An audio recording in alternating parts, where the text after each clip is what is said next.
2 ఇయర్స్కి ఒక batch retire అవుతారు 1/3.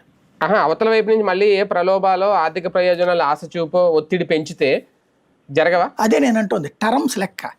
ఇప్పుడు వీళ్ళలో 1/3 రేపు రిటైర్ అయిపోతారు. అవును. ఆ ప్లేస్లన్నీ ఉంటారు కదా. ఇప్పుడు ఏంటి ఇద్దరికి చూపెట్టుకోవాలి ఫైనాన్షియల్గా అడ్జస్ట్మెంట్. ఇటు పార్టీకి ఓకే చేసుకోవాలి ఫైనాన్షియల్ కానీ, లేకపోతే ఒప్పందం కానీ. అంటే నీకు ఇస్తాలే పో, నువ్వు మేనేజ్ చేసుకుంటా అని. అప్పుడు ఇటు వీళ్ళకి డబ్బులు ఇవ్వాలి, అటు వాళ్ళకి డబ్బులు ఇవ్వాలి. ఏ చందా రూపంలోనన్నా ఇవ్వాలి. అదే రేపు అనుకోండి, ఇప్పుడు 18 నెలల్లో నాకు తెలిసి ఇంకొక 6 నెలల్లో 1/3 వెళ్ళిపోతారు. ఆ 1/3 అంటే దగ్గరగా 10-15 వస్తాయి.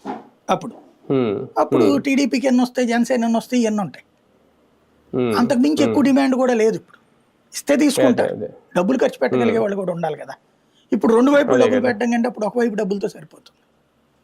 డబ్బులు లేకుండా కూడా పదవులు రావచ్చు, అప్పుడు అవకాశం ఉంటుంది కదా. ఇప్పుడైతే మస్ట్ గా పే చేయాల్సి ఉండొచ్చు. రైట్.